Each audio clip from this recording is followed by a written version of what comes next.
Anderson and worldwide from New York City at www.wpat930am.com. Listen.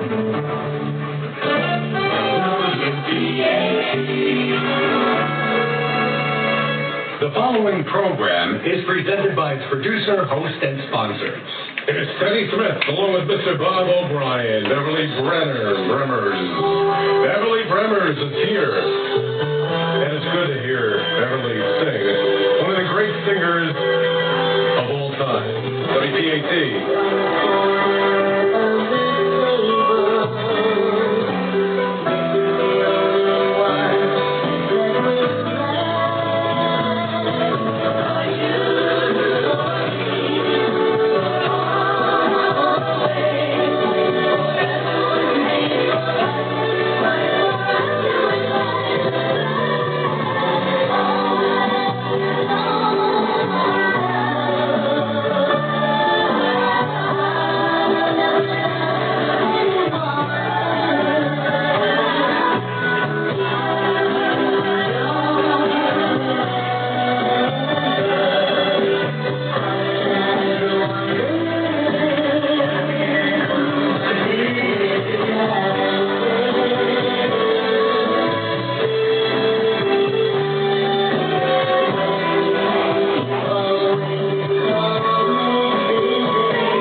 That's who it was. We couldn't forget him, could we? Beverly Bremers is here. Beverly, it's good to have you part of the Teddy Smith and Bob O'Brien, Teddy Smith. A radio theater program and everything else that goes on here goes on because of you. Wow. Thank you. It's my pleasure. How'd you like that little first of all, I want to let everybody know that you're one of the greatest singers in this century, an actress, and your roles on Broadway have been extensive in all these great musicals. And is there any particular musical you like more than another, or a role that you had in the theater more than another, or someone that you work with more than another, or not? Well, my favorite was a show called The Me Nobody Knows, which is a role that I created from scratch. It was based on a book. There was a collection of writings of kids in the ghetto, and we developed the show and made it into a musical. And it started off-Broadway and then went to Broadway. And there was a little girl named Irene Cara in it, along with some other people who went on to be on Sesame Street and do some other great roles. Hattie Winston was on Becker a couple of seasons back, and there's some wonderful young talent, and the ages ranged from 11 to about 21 in the show, but we played kids, and that was a thrill because I got to sing a really fantastic song in it, and it was very exciting to create a role from scratch. And then, of course, I love being in Hair. That was a classic show. I was in it twice. So the first time I was in it, it was kind of new, and people didn't really know what it was. In fact, people, when they saw my check, it said the hair company, and the people at the bank thought I was a hairdresser. And I had to say, no, it's a show. And then, of course, later on, everybody heard of it, and there were all those great hit songs from it. And I like hairdressers. Do you? You love them, don't you? I think they left at it. I'm laughing myself now. I don't have headphones on. I lost them. What am I going to do? Do you have any advice for me? Advice? You want to be a hairdresser? Yeah, I always wanted to be a hairdresser. You got any good advice, good tips? I have no advice for that. Well, anyway, I'd like to ask you a very, very important question. You've worked with Irene Cara, right? Right. Well, any chance that you could get her to come into the studio? Any chance you could get her to come in the studio and then you could be on the show with her right here, WPAT? I don't know. She's pretty much retired and living in Florida, and I don't know. I haven't talked to her in a while. Well, you and her are invited to come on the show and be part of the live experience here with Brad Willinger, Teddy Smith, Bob O'Brien, Pam Singer, Jim Petrecca, Gina Petrecca, Jeff, the whole works here, the whole gang in the control room. Well, I can always contact her and see. I haven't been in touch with her for a while, but I have known her from the time she was 11, so, it's always a possibility. Well, they say life has always been a possibility for me. We have a great song we're going to play called Work Free, written by L. Russell Brown. You want to tell us about Work Free? Yeah, Erwin Levine and L. Russell Brown wrote the song specifically for me, and they wrote a couple of other songs as well on my album. This was right before they wrote the classic Tie a Yellow Ribbon Around the Old Oak Tree. The song about We're Free was that, this was the early 70s, and they wanted to reflect the new openness and feeling, sort of the love part of being free. So they wrote this song about living together and not being married, and how you didn't need to have a ring to show commitment. And it's a very beautiful song, and it also was a country hit. Interestingly enough, though, it was banned on a lot of stations, mainly on the East and West Coast. They thought it was, immoral or something like that. But the Bible Belt had no problem with it.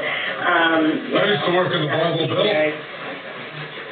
Yeah, it's a huge hit in the South. So yes, I understand what you mean. I think maybe people misunderstood the overall feeling, and that was that if you're in love, you don't necessarily need to have a piece of paper. Well, I like it. I'll Make You Music by Beverly Bremers. I love your album. I'm looking at you right now. Your arms are in the air. It looks like you're stretching. You have a good smile on your face, too. That was a stunt where I just jumped in the air and the photographer happened to snap it. So people always said, "How'd you get that pose?" And I said, "I didn't. It was just an accident. I just jumped up in the air, and there you go." There you go. It's your naturals, Bob O'Brien. And Bob wanted to mention a couple of things, and we have other people here. And Mr. Tucker is here, and Pam Singer, and Bob is here. Beverly, we're here 5 nights a week, including Friday and early mornings, and the phone's ringing off the hook asking for your music. Just keep it coming, Beverly, and thank you. Oh, good. Well, thank you. That's good to hear. Because I'm still going. I'm still singing. I'm still recording. And I hope that you guys will put together a show so I can come sing. Well, why don't you come down here? We'll start off with Jim. and Gina and Bob and everybody else here at WPAT. And you come into the studio, we'll have fun, and then you get Irene Cara to come down here, or by phone, or by satellite. We'd like to have or by Skype. You can Skype her in. Okay. Well, I'll see. As I say, I haven't talked to her lately, so who knows? I'll tell you what, we can play a song for you and dedicate this one for you. It's a song written by L. Russell Brown, We're Free. So we're free, and we're playing it just for you, Beverly, here at WPAT. Thank you.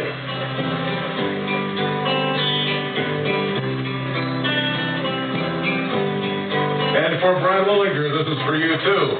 And for Ron O'Brien. What I want is you don't need nobody to hold me. You don't have to wear a sign saying that you're mine. I can feel it when you hold me. Knowing you're not really holding me. We can sleep so we don't sleep, you see.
Because we're going to play this song by Beverly Bremers. The song is called Don't Say You Don't Remember. The last song we'll be playing on the first hour here at the Teddy Smith Show with Bob O'Brien, Beverly. We're going to play the song you recorded 5 years ago, I believe it was. Is that correct? Which song are you talking about? The song Don't Say You Don't Remember. Yes. The re-recorded. You're going to play it again? Yeah, we're going to play it again at the end of the show or at the beginning of the next show. Oh. How's that sounding? Okay. Sure, sounds good to me. Give us some of the insight into the world of Beverly Bremers, some of the great things that people don't know about you already. Well, one is that my name is pronounced Bremers, which only people who've talked to me know. It is, ladies and gentlemen, Beverly Bremers. Forget Bremers. As in Bremers. Yeah, I know. Everybody does. And then that's how you kind of tell if they've met me or not. And you know what? This show's going out live, so we can't edit the Bremers, but we can re-edit the Bremers. Oh, I know. That's crazy. You don't need to do that. But, you know, that's one of the things. There are a lot of things that people don't know about me. I was doing Broadway shows at the same time that Don't Say Don't Remember was out and being played on the radio. And one of the reasons why I'm not as well known, or my name is not as well known to people, is that I didn't hit the road and tour. Instead, I wanted to be on Broadway and doing my thing. So I was actually in Hair and then The Me Nobody Knows during that entire period. Dick Clark had eventually talked me into taking a few days off to come out to California to do American Bandstand. Isn't Dick Clark a great guy? What a wonderful man, Oh, right? fantastic. He was just a doll. He's the only host of a show that I know of that not only met everybody before the show, but he had wine and cheese for everybody in the green room about an hour before the show. And so we got to sit and schmooze, get to know each other. So by the time we went on the air, we felt like we were old buddies. Well, it was wonderful. It was really easy to relate to Dick Clark. He was like a real gentleman, and he had a lot of class, didn't he? Very much so. Yeah, he really cared about artists and of course, music. He was probably the biggest fan of music ever, and it showed. And I think that's why he lasted so long. That show was on absolutely forever. We have a 45 for you that Bob O'Brien is holding up to the video that's going to be on YouTube this evening or tomorrow morning, for that matter. And it's Beverly Bremers, We're Free, as opposed to Beverly Bremers, We're Free. But it's a great 45 that Bob's going to put down there later on our wonderful turntable, Friday night turntable number 1. And he plays all your great songs on turntable 1, 2, 3, 4, and number 5, and number 7, and 99, and anything else that you want to say. Anything that you'd like to tell us, Beverly, about your upcoming Broadway show, your upcoming website, or give out your website or any information that people would like to know about your recording career? Well, certainly, my website, people can find out whatever they want. It's simply BeverlyBremers.com. So, they just have to be able to spell it. BeverlyBremers. And there I am, or just Google me. So I have my website, and then people can see what else I do. I do voiceovers. I teach a lot of things that I do. I direct. I'm directing a show right now with 60 people in it. We're doing a salute to Hollywood music. And I'm working on my new CD. I have it half finished, and so people can buy the first half.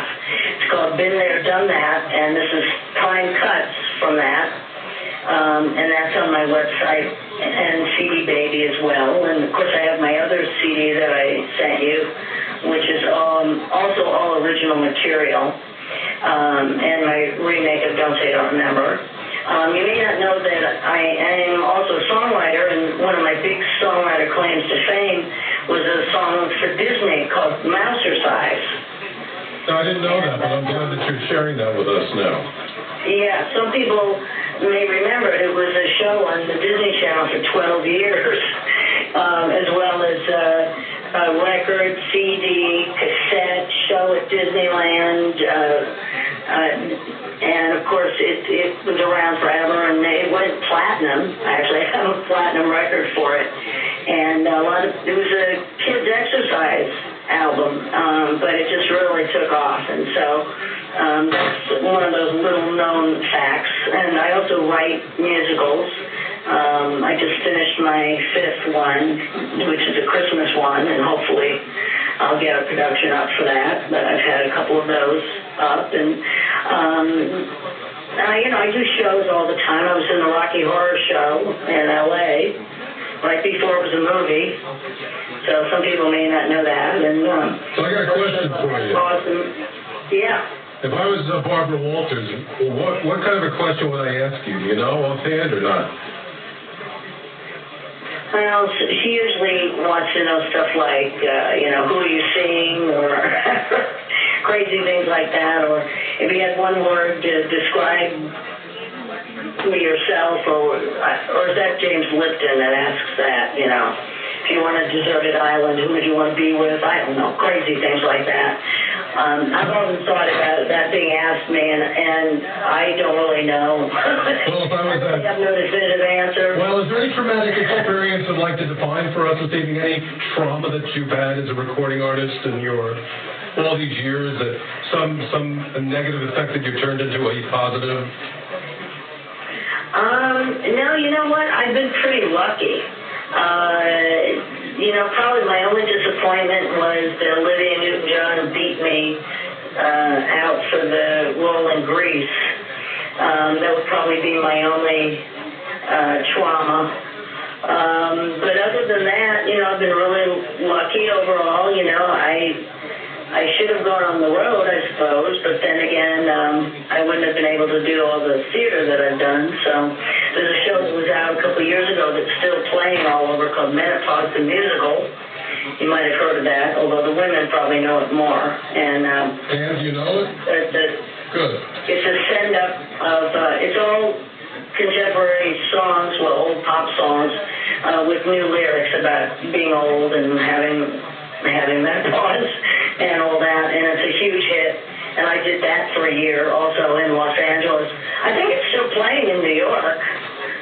It's certainly still in Las Vegas. They are all over the world now. And, you have such a great voice. I like to do fun, funny shows. That's my thing. You've probably heard my voice on radio commercials from time to time. That's something else I do. Yeah, so we'd like to have you do a commercial for us right now. I bet you would. Yes, we'd like you to say, you have a great voice. We'd like you to say, this is Teddy Smith and Bob O'Brien here at WPAT, New York. How about that one for a liner? Okay. This is Teddy Smith and Bob O'Brien right here at WPAT in New York. Yay! Now we have for us tonight. Thank you, Beverly. It's been a great pleasure to have you. I have one more line. You could say, you have listened to Teddy Smith and Bob O'Brien on America's most beloved radio station, WPAT. Or the alternative, you make it up and say whatever you want to say. How's that? Okay. I'll see if I can remember all that. You have been listening to the fabulous Teddy Smith and Bob O'Brien right here on WPAT, America's most beloved radio station. Thank you, Beverly. Beverly Bremers. Thank you, Beverly Bremers, as opposed to Bremers. And Walter Regan is next.